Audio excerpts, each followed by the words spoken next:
माननीय सदस्य श्री जीवन कुमार। प्रश्न है कि राज्य के विद्यालयों में साफ सफाई का कार्य चयनित वाह्य एजेंसी द्वारा कराया जाता है। आंसर तो इसका आया है, लेकिन आंसर जो आया है थोड़ा सा उसमें गोल मटोल है। उसमें लिखा गया है, और भी मेरा प्रश्न था कि विभाग जिला कार्यालय द्वारा उन एजेंसी का निर्धारित मासिक भुगतान संबंधित विद्यालय के प्रधान अध्यापक से गुणवत्ता या संतुष्टि प्रमाण पत्र प्राप्त किए बगैर ही कर जाता है। महोदय, समस्या यह है कि विद्यालय में कहीं भी हम लोग जाते हैं तो वहाँ जाने के बाद जो वहाँ गंदगी दिखाई पड़ती तो हम लोग कई बार प्रश्न करते हैं कि भाई ये गंदगी क्यों है। तो वहाँ के प्रधानाध्यापक जो है बताते हैं कि यहाँ पर जो एजेंसी द्वारा बहाल किया गया कर्मचारी है वो कर्मचारी अपने मन मुताबिक यहाँ काम करता है, और हम लोग जब ऑब्जेक्शन करते हैं तो उसके तो सीधे कहता है कि हमारा आपके द्वारा बहाली नहीं किया गया है, वो बहाली मेरा विभाग द्वारा किया गया है, जो भी समझेंगे विभाग समझेंगे। हम लोग जो है इस पर कहते हैं भाई कि तो आप लोग इस पर चिट्ठी क्यों नहीं लिखते हैं। बोलते हैं कई बार हम लोग विभाग को सूचित करते हैं, लेकिन इस पर जो है कोई एक्शन अक्सर नहीं होता है। तो इसका समाधान के लिए हम लोगों ने माननीय मंत्री से महोदय आपके माध्यम से इस बात को लिखा है। तो इसमें हमें बताया गया है कि समय समय पर निर्गत निर्देश के आलोक में प्रधानाध्यापक द्वारा विद्यालय की साफ सफाई का संतुष्टि प्रतिवेदन उपलब्ध कराया जाता है, जिसके आधार पर जिला शिक्षा कार्यालय के द्वारा संबंधित एजेंसी को भुगतान किया जाता है। हमारा ये कहना है कि विद्यालय में एक कमेटी गठित कर दी जाए प्रधानाध्यापक के अलावा एक दो और व्यक्ति को, और वो लोग उसका रिपोर्ट कर दे कि भाई ये सही से काम कर रहे हैं कि नहीं काम कर रहे हैं। यदि ऐसा हो जाएगा तो किसी एक व्यक्ति के पास अधिकार भी नहीं रहेगा और साफ सफाई की समस्या परमानेंट वहां खत्म हो जाएगी। किसी भी विद्यालय में साफ सफाई की समस्या रहेगी नहीं। कई बार वो कहता है कि हमको पेमेंट जो है जितना हमको तय किया गया है उतना पेमेंट नहीं मिलता है। ये जो एजेंसी है, एजेंसी आधा पेमेंट थोड़ा सा बढ़ाए, कहीं बहुत रिक्वेस्ट करते हैं तो देता है। तो हम क्या करें सर। तो वहां भी कई बार जो है इस तरह की स्थिति उत्पन्न होती है कि भाई ये गरीब आदमी है, इन पर कैसे हम लोग आवेदन लिखें। तो इस तरह की स्थितियां भी वहां उत्पन्न होती है। तो एक तरफ मानवता का भी पहलू आता है और दूसरा तरफ वहां पे स्कूल में साफ सफाई भी नहीं होता है। तो ये दोनों बातों जो है, ये दोनों बातें बहुत दिक्कत वाली बात है। हम चाहते हैं कि एक कमेटी सरकार गठित कर दे और वो कमेटी जो है इस पर रिपोर्ट करे। मेरी समझ से तो मानवता का वही खत्म होगा जब एजेंसी बहाल कर दिए। एजेंसी पैसा देता नहीं है, वो शोषण करता है जी, वो बिजनेस है जी। तो बिजनेस को खत्म करके उसी को बहाली कीजिए, ऐसा मेरा मैंने सुझाव है।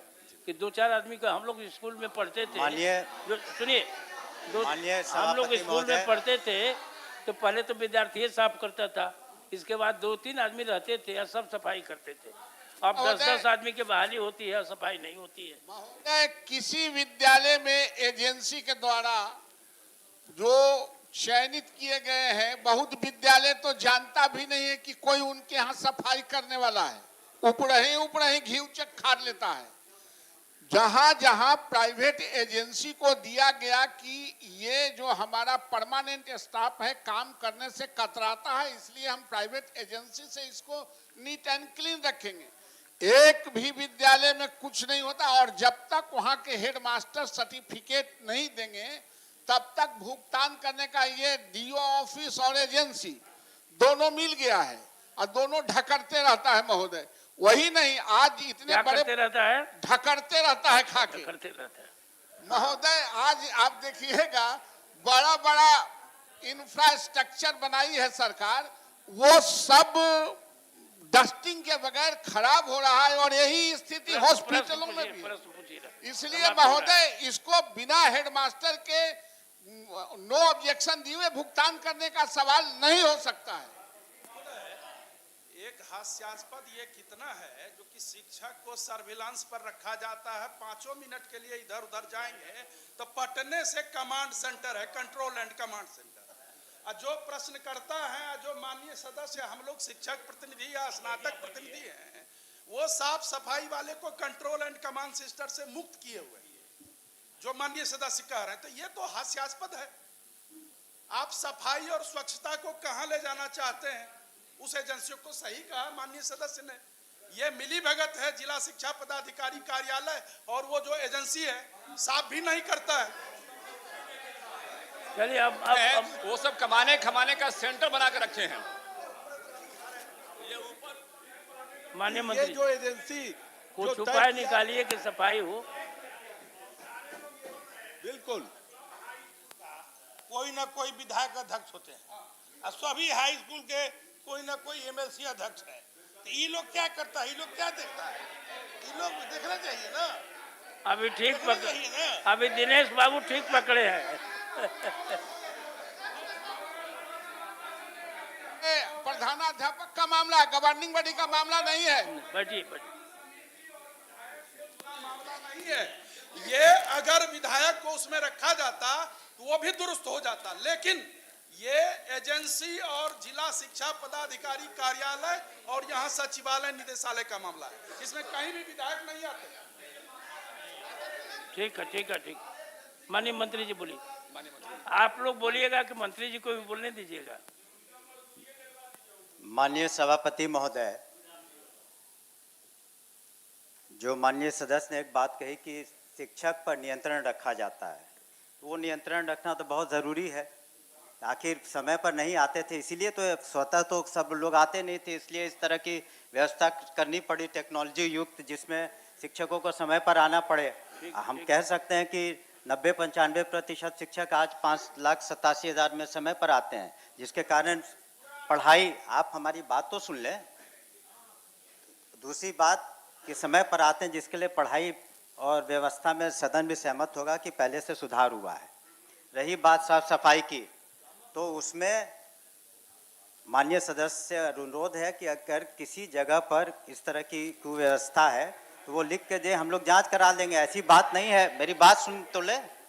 तो उसमें प्रधान अध्यापक को जब पेमेंट होता है तो उनको साथ में कहना पड़ता है कि हाँ यह ठीक है। अगर जहाँ पर शिकायत मिलती है, हम लोगों ने मिड डे मील में भी हमने इसी सदन में उत्तर दिया है कि मिड डे मील में जब हमने इंक्वायरी कराया तो 4 ऐसी एजेंसी जो वहाँ पर थे कार्यरत, तो उनको हम लोगों ने हटाया। तो ऐसी बात नहीं है कि कोई वैसे वो आंकड़ा भी दे देंगे जिसमें बहुत सारे जो जांच, ये जो सफाई की एजेंसी हटे भी हैं। ऐसी बात नहीं है कि उसमें हटे नहीं है, उनको हटाया भी गया है। तो अगर कहीं पर आपको शिकायत होती है, और जहाँ तक प्रबंधन समिति का बात है, तो निश्चित रूप से प्रबंधन समिति के अध्यक्ष माननीय सदस्य होते हैं, एमएलसी होते हैं, एमएलए होते हैं।